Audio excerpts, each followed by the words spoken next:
O livro de Mirdá, um farol e um refúgio. Autor, Micael Naim.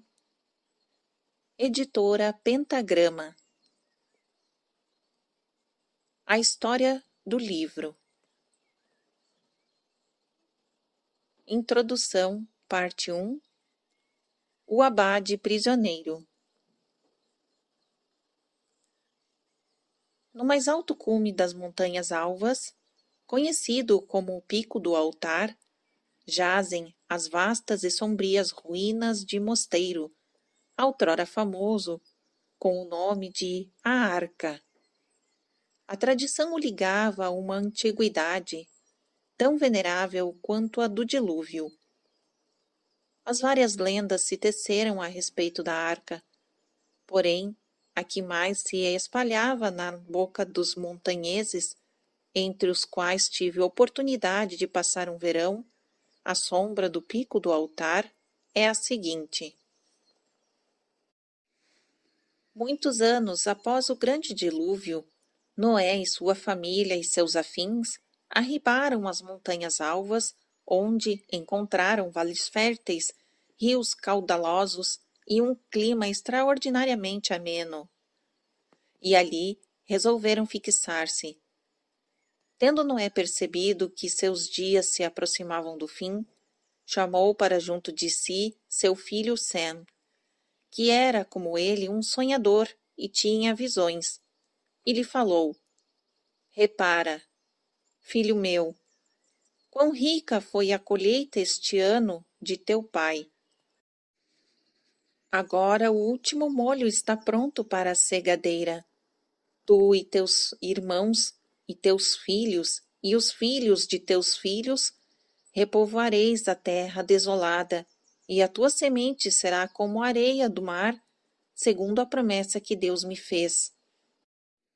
No entanto, assalta-me um receio nestes dias bruxuleantes que me restam.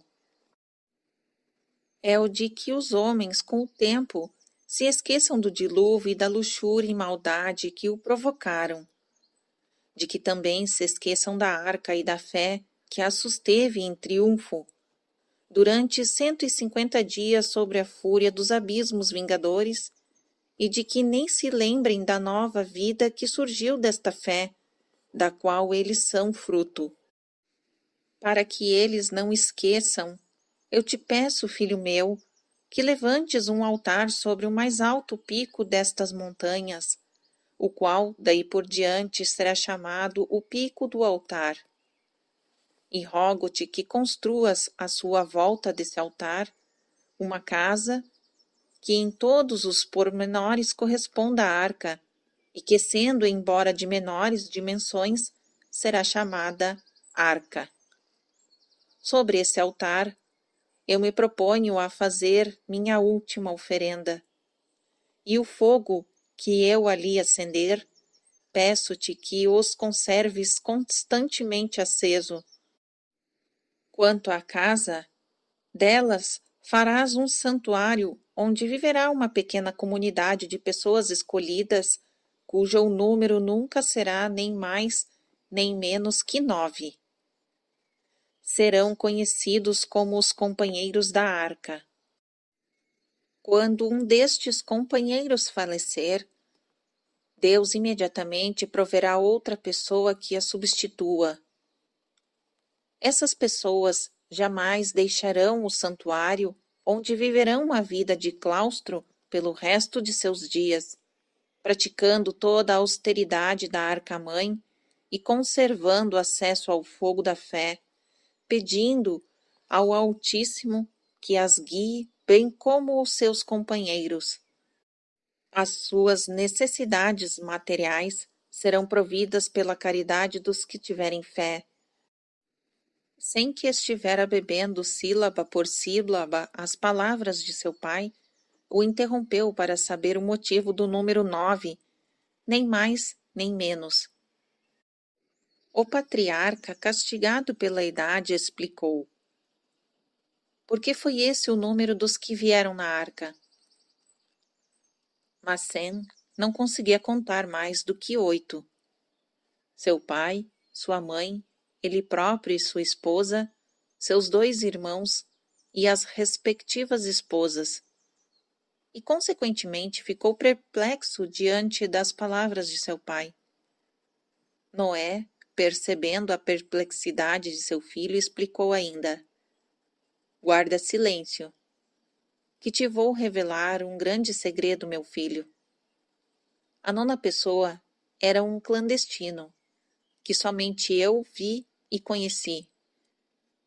Era meu constante companheiro e meu homem do leme. Nada mais me pergunte sobre ele. Mas não deixeis de lhe guardar um lugar no teu santuário. Esta é a minha vontade, Sem, meu filho. Providencia para que seja executada. E assim foi que Sem fez o que seu pai lhe havia ordenado. Quando Noé se foi juntar aos seus antepassados, seus filhos lhe enterraram o corpo debaixo do altar, na arca, que por muitos e muitos anos continuou a ser, de fato e em espírito, o verdadeiro santuário idealizado pelo venerável conquistador do dilúvio. Com o passar dos séculos, porém, a arca principiou, pouco a pouco, a receber dos fiéis donativos muito além do que realmente necessitava. De tal fato resultou que se foi tornando, de ano para ano, mais rica em terras, prata, ouro e pedras preciosas. Um dia, há algumas gerações, tendo falecido um dos 9, apresentou-se um estranho aos portões do mosteiro, solicitando sua admissão na comunidade. De acordo com as antigas tradições da arca, tradições estas que jamais tinham sido violadas, o estranho deveria ser imediatamente admitido, já que havia sido o primeiro a solicitar a admissão após o falecimento de um dos companheiros. Mas o superior da comunidade, que era o nome de que se dava ao abade, era nessa ocasião um homem prepotente, de mentalidade mundana e de coração duro. Não se agradou da aparência do estranho, que estava nu, faminto e coberto de chagas. Disse-lhe que era indigno de ser admitido na comunidade. O estranho insistiu em ser admitido, e esta insistência de tal modo enfureceu o superior que ele exigiu que o estranho se retirasse imediatamente. O homem, porém, era perseverante e recusava-se a ir embora. E afinal venceu a resistência do superior, que o admitiu como servo. Muito tempo esteve o superior à espera de que a providência lhe enviasse um companheiro para substituir o que havia falecido. Foi em vão. Ninguém apareceu. E assim, pela primeira vez na sua história, a arca alojava 8 companheiros e um servo. Passaram-se 7 anos, e o mosteiro se mostrou tão rico que já ninguém podia calcular o quanto montava sua imensa riqueza. Possuía todas as terras e vilas por muitas milhas ao seu redor. O superior estava muito contente e passara a ter uma boa disposição para com o estranho, acreditando que esta havia trazido sorte para a arca. Ao iniciar-se o 8º ano, porém, a situação começou a modificar-se lentamente. A antiga e pacífica irmandade principiou a fermentar. O esperto superior logo percebeu que a causa daquilo era o estranho e resolveu expulsá-lo. Era tarde, muito tarde. Os monges, sob a sua direção, já não se conformavam com as regras ou razão alguma. Em 2 anos, doaram todas as propriedades do mosteiro, pessoais ou gerais. Os inúmeros arrendatários de terras passaram a ser proprietários.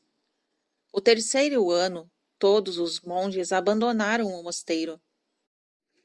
E, o que mais é terrível, o estranho amaldiçoou o superior, dizendo que ele ficaria preso àquele local e se tornaria mudo. Essa é a lenda. Não faltaram testemunhas que afirmassem tê-lo visto várias vezes, quer de noite, quer de dia, a vagar pelas terras do mosteiro abandonado, deserto e reduzido a ruínas. No entanto, ninguém jamais conseguiria arrancar uma única palavra de seus lábios. Mais ainda, a cada vez que percebia a presença de qualquer homem ou mulher, desaparecia, ninguém sabe onde. Confesso que esta lenda tirou-me o sossego. A visão de um monge solitário, ou talvez sua sombra, vagando durante muitos anos na sede de um velho santuário, no altar de um pico desolado como o do altar, era por demais obcecante para que eu pudesse abandoná-lo. Encantava-me os olhos, dominava-me o pensamento, fazia-me ferver o sangue, queimava-me a carne e os ossos. Finalmente decidi, subirei a montanha. Fim da introdução, parte 1.